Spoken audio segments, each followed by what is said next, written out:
Quelques grammes de bonheur à consommer sans modération. N'hésitez pas à liker, commenter et n'oubliez pas de vous abonner et activer la cloche. C'est parti. Quelques grammes de bonheur. Quelques grammes de bonheur. Quelques grammes de bonheur. Quelques grammes de bonheur. Quelques grammes de bonheur. Quelques grammes de bonheur. Quelques grammes de bonheur. Quelques grammes de bonheur. Quelques grammes de bonheur. Bonjour ou bonsoir, quelle que soit l'heure, bienvenue à tous. Aujourd'hui, nous sommes avec Keina, 17 ans, lycéenne et qui réside à Bemao. Bonsoir Keina. Bonsoir. Comment vas-tu ? Ça va très bien et toi ? Bah oui, ça va très bien, d'autant que c'est un plaisir et un honneur de te recevoir dans cet épisode. Alors Keina, tu as 17 ans, tu es lycéenne, en quelle classe ? En terminale. Terminale de quelle... comment est-ce qu'on dit ça ? Filière, c'est ça ? Oui, c'est ça. Je suis en terminale STMG, en spécialité management, gestion d'entreprise. D'accord, alors STMG, je crois pour les plus anciens, c'est l'ancienne G. Je ne sais pas si tu sauras me répondre. Ah, je sais pas. GT, je crois. GT ? Non, je sais plus. Bon, les plus anciens, vous saurez vous reconnaître. Je pense que c'est l'ancienne G. Et est-ce que tu sais déjà ce que tu veux faire ou c'est un peu trop tôt ?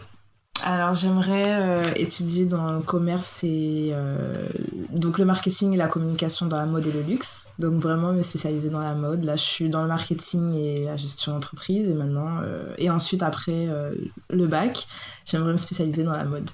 Alors, lorsque tu dis la mode et le luxe, c'est-à-dire que ce sera de la mode de luxe ou bien c'est complètement différencié ? Plutôt de la mode de luxe, hein, mais après, je sais que ce sera peut-être différencié au fil des années. Je compte faire un cursus de 5 ans. Oui. Et du coup, durant les 5 ans, je verrai beaucoup de choses. Et voilà. Waouh, tu sais ce que tu veux, tu sais où tu vas, Oui. ou du moins où tu veux aller. Bah écoute, je te souhaite de réussir. Merci. Et tu résides à Bemao, où est-ce que cela se trouve ? En Guadeloupe. En Guadeloupe. Sur la basse terre, sur la grande terre, pardon, oui, sur la grande terre.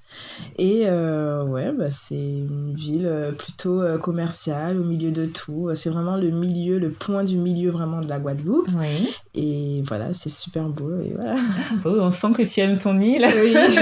Est-ce que tu as toujours vécu là-bas ? Tu en es originaire ? Parce que tu peux y vivre sans en être originaire. Ah non, je suis née en France, à Villepinte. Et ensuite, à mes 4 ans et demi, je suis arrivée en Guadeloupe. Et depuis, j'y suis.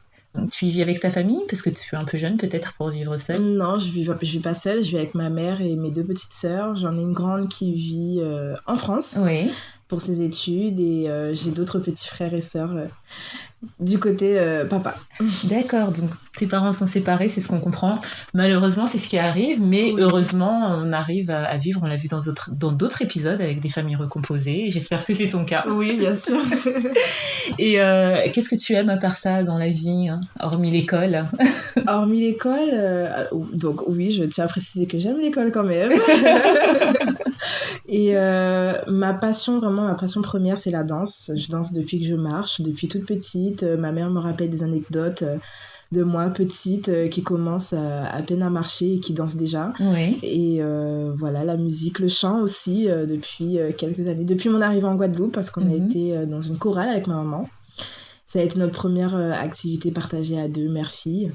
Et voilà, mais surtout, en tous les cas, ma passion à moi, c'est la danse. Waouh, alors la mode, la danse, le chant, tu es une artiste, on peut dire. On peut dire, oui. Les artistes ont toujours du mal à dire qu'ils sont artistes, mais vraisemblablement, c'est ce que tu es. Et est-ce que le bonheur que tu vas nous partager a un rapport avec tout ce que tu viens de nous évoquer avec tant de passion ? Oui. Ah oui, j'ai hâte d'entendre. Alors, mon bonheur, c'est pas quelque chose d'extraordinaire, mais c'est le fait d'avoir trouvé mon école. L'école dans laquelle je veux aller, parce que pendant longtemps, je me suis sentie un petit peu stagnée, ne pas avancer, ne pas savoir ce que je voulais faire. Je savais très bien ce que j'aimais, mais je ne savais pas du tout quoi faire. Oui. Souvent, on me demandait qu'est-ce que tu veux faire plus tard. Je ne savais pas trop quoi répondre, ou alors je répondais que je voulais faire le même travail que ma maman. Même si, en vrai, il se rapproche quand même un peu, parce qu'elle est commerciale aussi, donc je serai dans le commerce également. D'accord. Et, mais le jour où vraiment je suis tombée sur mon école, j'ai fait des jours et des nuits surtout de recherche sur Internet d'école, lorsque je me suis rendu compte que je voulais travailler dans la mode. Et ensuite, j'en ai trouvé une et ça a vraiment fait mon bonheur, parce que je me suis dit qu'enfin, je pourrais avancer et faire quelque chose que j'aime, et même quelque chose que je peux même commencer depuis maintenant, avant même de rentrer dans l'école. Oui. Et voilà, je sais que ça va me permettre de m'ouvrir beaucoup de portes Oui. sur beaucoup de choses que je veux faire et j'aimerais travailler à l'international. Waouh, et de te booster encore plus pour avoir ton bac, du coup, parce que j'imagine que dans ces écoles-là, ils font un certain dossier, c'est ça? Exactement. Waouh, quel bonheur! Quel bonheur! Et en plus, tu nous montres que, parce que on a tous ou pas connu cette période d'adolescence et on peut se souvenir que c'est pas une période facile parce qu'on nous demande généralement, surtout dans le système français, parce qu'on nous demande tout de suite de savoir ce qu'on veut faire de nos vies, alors qu'on sort quand même de l'enfance, on rentre dans l'âge adulte, voilà, et on nous demande tout de suite de se fixer comme ça, alors que les adultes eux-mêmes ne savent pas forcément où ils veulent aller sur du long terme. Et toi, déjà, je te trouve quand même bien mature et décidée à savoir où tu veux aller. Mais c'est une période peut-être qui peut être angoissante pour certains. Une grosse période d'incertitude, comme tu l'as dit. Mais toi, tu as dit quelque chose d'important qui a aussi à trait au bonheur, c'est que tu as dit que tu es partie de quelque chose que tu aimais déjà. Oui. Et que tu es partie de cette base pour trouver un métier qui pourrait correspondre à ce que tu aimais. Voilà. Donc, est-ce que l'une des clés du bonheur, ce serait faire ce que l'on aime ? Oui, exactement. Pour moi, c'est quelque chose de très, très, très important de faire de sa passion son métier. Je ne me vois pas faire ma vie à faire un travail qui ne me plaît pas. Oui. C'est impossible pour moi de ne pas avoir le sourire quand je fais quelque chose tous les jours. Et donc, du coup, voilà. Donc, je me suis vraiment basée sur cette idée. Et ensuite, j'ai trouvé vraiment la voie que j'aimerais prendre pour mon futur. Ce que tu montres aussi, c'est que pour atteindre son bonheur, ses objectifs, il faut se donner les moyens. Oui. Là, tu as l'air de vouloir te les donner en ayant ton bac notamment et en ayant les notes, j'imagine, qu'il faut pour avoir le dossier qu'il faut. C'est très bien. Tu sembles être une personne passionnée lorsque tu parles, qui vibre au gré de ses passions. Encore une fois, je me répète, mais c'est ce que tu m'inspires. Et je te remercie d'avoir partagé ce bonheur qui inspirera ou pas d'autres jeunes et d'autres parents. Les parents, soyez à l'écoute, j'ai envie de dire, tu me diras ce que tu en penses, Keïna, des envies et des besoins de vos enfants, parce que je crois, à travers ce que tu dis, qu'il n'est pas très bon ou très sain de les pousser vers des directions dans lesquelles ils ne veulent pas aller. Qu'est-ce que tu en penses de ça ? Ah mais oui, c'est exactement ça. C'est pour moi très important d'être à l'écoute de ces enfants, surtout lorsqu'ils sont adolescents. Oui. Parce que les adolescents de nos jours...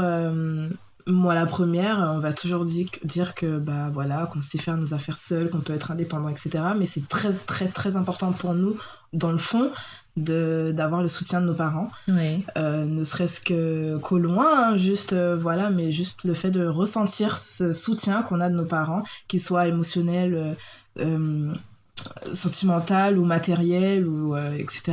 Ou physique même. Ou physique. C'est très, très important pour nous, même si on n'ose pas l'avouer. Mais ça l'est, et ça l'est pour moi beaucoup, et voilà. Alors, un grand merci, Keïna, parce que là, je crois que tu viens d'illuminer le côté obscur qu'est l'adolescence pour beaucoup de parents, parce que, disons-le, beaucoup de parents prennent un peu les adolescents pour des extraterrestres, dans le sens où ils ne les comprennent pas toujours, et on oublie vite que nous-mêmes, on a été adolescents, et ça nous semble un monde un peu opaque, où on ne sait pas trop comment se positionner parfois en tant que parent. Est-ce que je dois prendre de la distance ? Est-ce que je dois continuer à faire des câlins ? Est-ce que alors un grand merci d'avoir répondu à ces quelques questions et d'avoir été le porte-parole d'une multitude. Et alors là, je ne peux pas m'empêcher, parce que on est en audio, tu ne pourras pas nous faire une démonstration de danse, mais par contre, tu peux nous faire un petit bout de chanson. Ah non. Ah, je sais pas du tout quoi chanter. Ce que tu veux, quelques secondes. Some people live for the fortune. Some people live just for the fame. Some people live for the power, yeah. Some people live just to play the game. Waouh, bravo, j'en étais sûre, bravo Keïna, et merci pour ce partage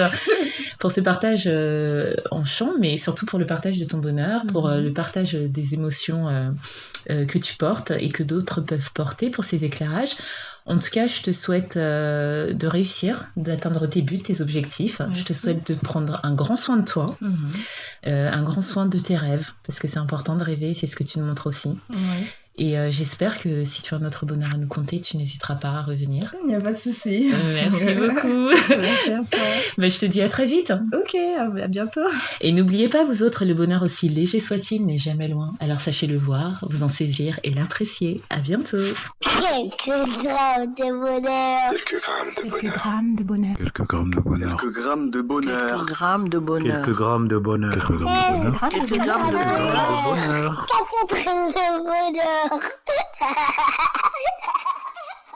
Également envie de donner un peu de bonheur en partageant le vôtre? N'hésitez pas à nous contacter au 07 52 98 36 92 ou alors sur l'adresse mail quelquesgrammesdebonheur@gmail.com. À très vite et n'oubliez pas de vous abonner. Merci.